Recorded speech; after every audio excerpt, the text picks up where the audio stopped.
By the early 1970s, Bumpy Johnson was in his mid-60s. He had survived more than 40 years in the Harlem underworld. He had done prison time. He had fought gang wars. He had negotiated with the Italian mob. He had built a criminal empire that stretched across dozens of blocks. And through all of it, he had followed one central rule. Do not bring unnecessary heat. Do not make moves that would bring the police down on everyone. Do not act out of emotion. Stay calm. Stay controlled. Stay invisible when possible. That rule had kept him alive. It had kept his operation running. It had earned him respect from people who hated violence and from people who lived by it. Bumpy Johnson was not a man who lost his temper. He was not a man who acted without thinking. He was not a man who put his pride above his business. But in the spring of 1971, something changed. Bumpy Johnson walked into a room where several of his associates were gathered. Frank Lucas was there. So were a few other men who had worked with Bumpy for years. Bumpy sat down. He looked directly at Frank Lucas, and he said he was willing to pay $1 million to have someone killed. Not just killed. Killed inside a whites-only club in Midtown Manhattan, in front of witnesses, in front of white customers, in a place where black men were not allowed to enter unless they were cleaning floors or serving drinks. The room went silent. Everyone knew what that kind of move would mean. It would mean war. It would mean every police officer in the city would be looking for whoever did it. It would mean retaliation from people who had power that went far beyond the streets. And it would mean the end of the careful balance Bumpy had spent decades building. But Bumpy Johnson was serious. He said the number again, $1 million, and he wanted it done in that club. Not in an alley, not in a car, inside the club, in front of everyone. To understand why this moment mattered, the full story has to start earlier. It has to start with who Bumpy Johnson was at this stage of his life, and it has to start with the world he was living in. Bumpy Johnson was born in South Carolina in 1905. His real name was Ellsworth Raymond Johnson. He moved to Harlem as a teenager. He got involved in street crime early. By the 1930s, he was working for Stephanie St. Clair, a black woman who ran a numbers racket in Harlem. The numbers game was illegal gambling. People would bet small amounts of money on 3-digit numbers. If their number came up, they won. It was popular in black neighborhoods because it gave people a chance to win money when they had almost nothing. Bumpy became known for being smart and tough. He was not the loudest person in the room. He was not the most violent. But he understood power. He understood loyalty.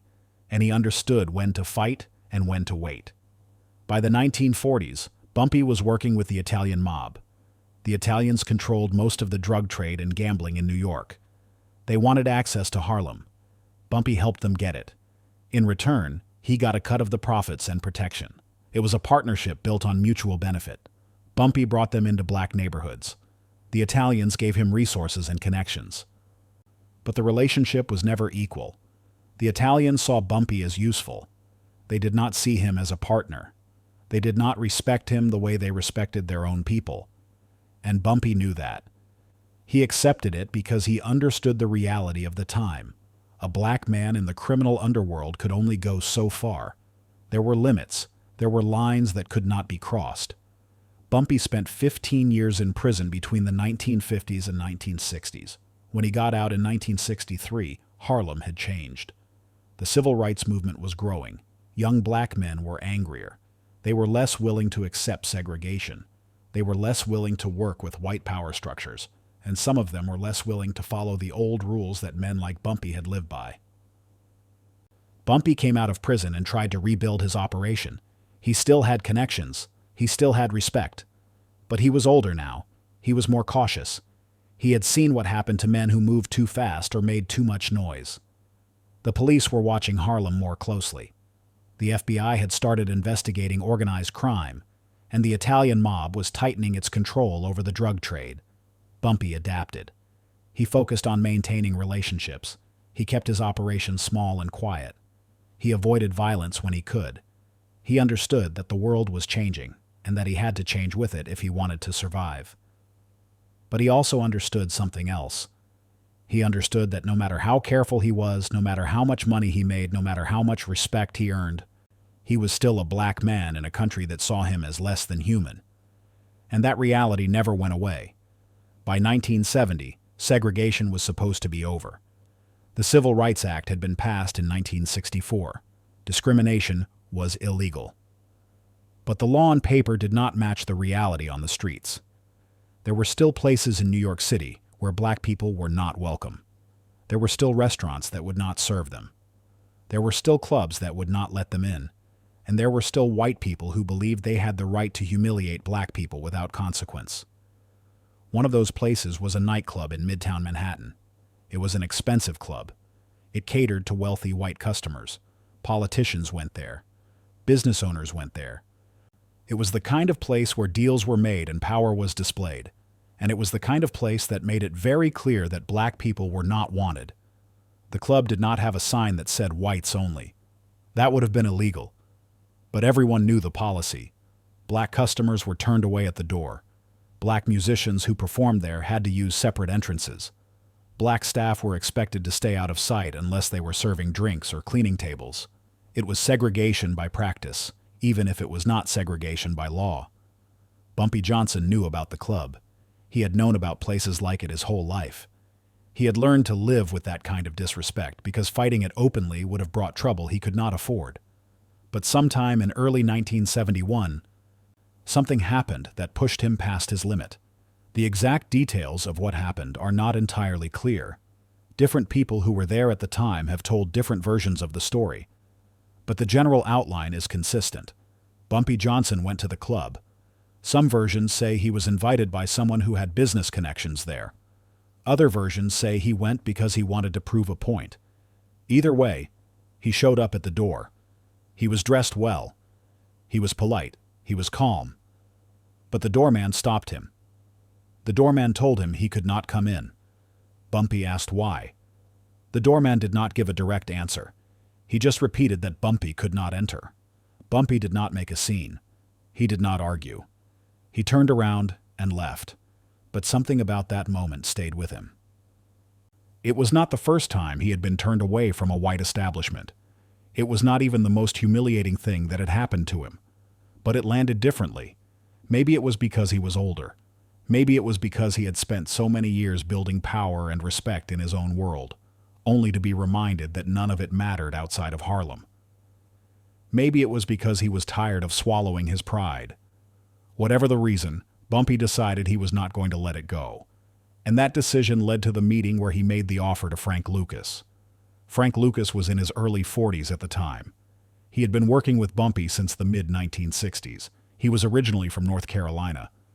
He had come to Harlem looking for opportunity. He was ambitious. He was smart. And he was willing to take risks that older men like Bumpy were not. Frank had a different view of the world than Bumpy did. Bumpy had spent his life working within the limits of what was possible for a black man in the criminal underworld. He had learned to negotiate. He had learned to compromise. He had learned to accept certain realities because fighting them would have been suicide. But Frank Lucas did not accept those limits. He believed that a black man could run his own operation without answering to the Italians. He believed that the old rules were holding people back. And he believed that the only way to gain real power was to take it, not to wait for permission. Bumpy saw potential in Frank. He also saw danger. Frank was reckless in ways that Bumpy had never been. Frank wanted to move fast. He wanted to make big moves. He wanted to prove that he could be bigger than the men who came before him. Bumpy respected that ambition, but he also knew it would get Frank killed if he was not careful. Still, Bumpy trusted Frank more than most people. Frank had proven himself. He had handled difficult situations. He had shown loyalty. And when Bumpy made the offer about the hit in the club, he made it to Frank because he believed Frank might actually be willing to do it. But Frank hesitated. And that hesitation revealed something important about the difference between the two men. When Bumpy made the offer, he laid out the details. He said he wanted a specific person killed. Some accounts say it was the doorman who had turned him away. Other accounts say it was the owner of the club. Either way, Bumpy wanted the person dead. and he wanted it done inside the club during business hours. He wanted it done in front of white customers. He wanted it done in a way that could not be ignored or covered up. He said he would pay $1 million. That was an enormous amount of money in 1971. It was more than most people in Harlem would see in their entire lives. It was enough to disappear. It was enough to start over somewhere else. It was enough to make someone very rich. But it was also a suicide mission. Everyone in that room knew it. Killing someone inside a whites-only club in Midtown Manhattan would bring a level of attention that no one could survive. The police would not stop until they found the person who did it. The Italians would be furious because it would bring heat on all of their operations. And even if the person who did it managed to escape, they would be hunted for the rest of their life. Frank Lucas understood all of that. He understood what Bumpy was really asking, and he understood why Bumpy was asking it. This was not about money. This was not about business. This was about dignity.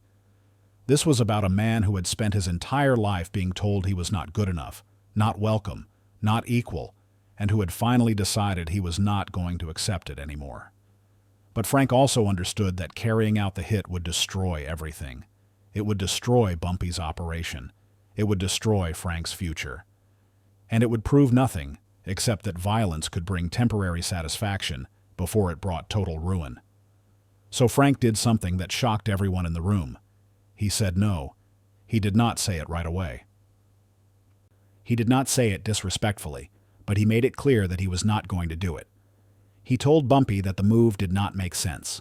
He told Bumpy that it would bring the kind of heat that no one could survive. He told Bumpy that there were other ways to handle disrespect. Bumpy did not argue. He did not get angry. He just nodded, and the meeting ended. But that moment changed everything between them. It was the first time Frank had openly refused Bumpy. It was the first time Frank had positioned himself as someone who could make his own decisions, even when those decisions went against what Bumpy wanted. And it was the first time Bumpy realized that the younger generation was not going to follow the same path he had walked. The hit never happened. The person Bumpy wanted dead continued to live their life. The club continued to operate, and on the surface nothing changed. But underneath, everything had shifted. Bumpy Johnson had revealed a limit. He had shown that even he, with all his control and discipline, could be pushed to the point where he considered throwing everything away for the sake of pride and dignity. And that moment of vulnerability marked the beginning of the end of his control over Harlem's underworld. Frank Lucas took note of what had happened. He saw that Bumpy was getting older. He saw that Bumpy was still operating according to rules that no longer made sense, and he saw an opportunity. Within a few months, Frank began distancing himself from Bumpy. He started building his own operation. He started making connections that did not involve Bumpy, and he started taking risks that Bumpy would never have approved of. Frank went on to build what became known as the biggest heroin operation in Harlem.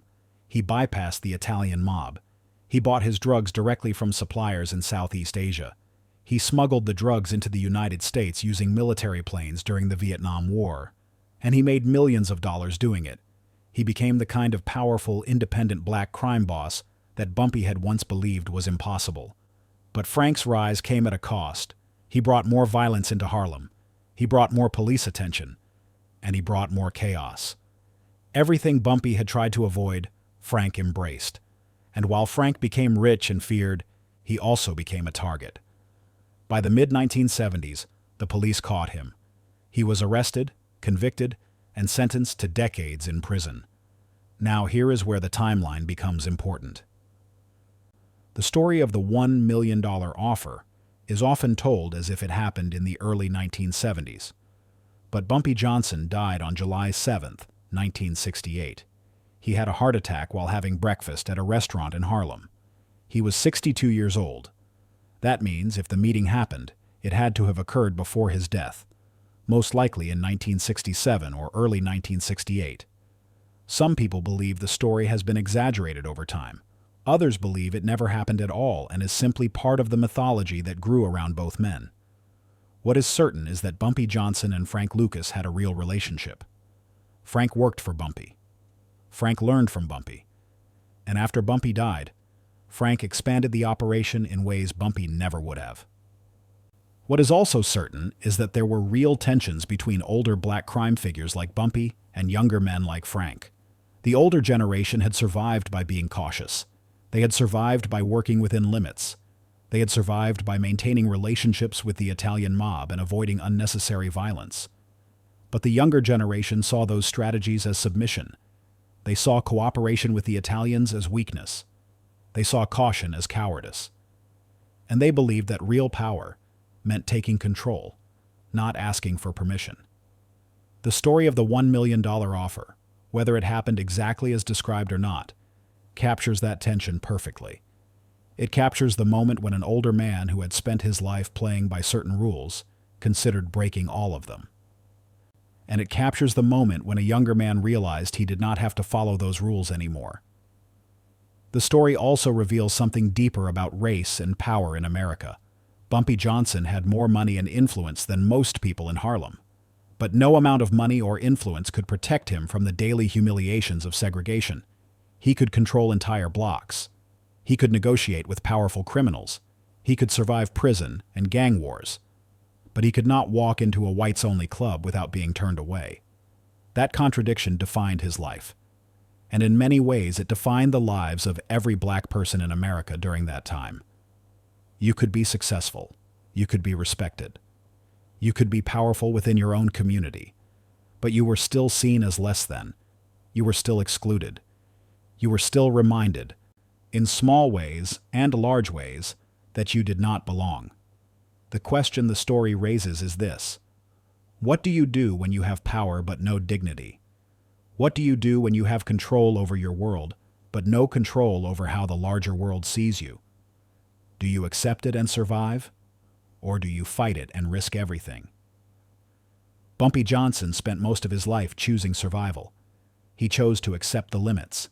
He chose to work within the system, even when the system was designed to humiliate him. And he survived longer than most people in his position ever did. But in that moment, he considered choosing something else. He considered choosing dignity over survival. He considered making a move that would have destroyed him, but would have also sent a message that could not be ignored. Frank Lucas chose not to carry out that move. And in doing so, he revealed that he had a different set of priorities. Frank was not interested in sending messages. He was not interested in symbolic acts of resistance. He was interested in power, real power, the kind that came from controlling resources and making money and building an empire that did not depend on anyone else. Frank went on to achieve that kind of power, at least for a while, but his empire was built on the same violence and chaos that Bumpy had spent his life trying to avoid. And when it collapsed hard. Frank ended up in prison. His operation was dismantled, and the people who had worked for him were either dead in prison or scattered. Bumpy Johnson died before his empire collapsed. He died with his reputation intact. He died as a man who was respected and feared. And he died knowing that he had survived longer than almost anyone else in his world. But he also died knowing that he had spent his entire life accepting limits that should never have existed. He died knowing that no matter how much power he built, he would always be seen as less than by people who had done nothing to earn their position, except being born white. The story of the $1 million offer is not about whether the hit should have happened. It is not about whether Bumpy made the right choice or the wrong choice. It is about what happens when a man who has spent his life being disciplined and controlled finally reaches the point where discipline and control no longer feel like enough. It is about the cost of survival in a world that does not value your humanity. It is about the limits of power when that power is only recognized within a very small space, and it is about the moment when one generation realizes that the strategies that kept them alive will not be enough for the generation that comes after them. Whether the meeting happened exactly as described or not, the truth it reveals is real. Bumpy Johnson represented a kind of black criminal leadership that was defined by caution, negotiation, and survival. Frank Lucas represented a new kind of leadership that was defined by ambition, risk, and independence. And the transition from one to the other was not smooth. It was violent. It was chaotic. And it left destruction that Harlem is still recovering from decades later. The Whites Only Club represents something larger. It represents all the places and spaces where black people were told they did not belong. It represents all the moments of humiliation that added up over a lifetime. And it represents the choice that every black person in America has had to make at some point. Do you accept the humiliation and survive? Or do you fight it and risk everything? Bumpy Johnson spent most of his life choosing survival. But in that one moment, he considered choosing something else.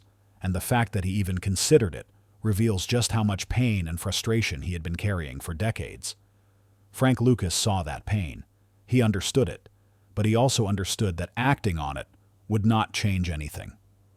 It would not end segregation. It would not earn respect from people who had already decided that black lives did not matter. It would only bring death and destruction, so Frank said no. And in saying no, he positioned himself as the future. He positioned himself as someone who was not bound by the emotional weight of the past. He positioned himself as someone who could move forward without looking back. The story ends quietly. Bumpy Johnson died in 1968. Frank Lucas went on to build his empire and then lost it.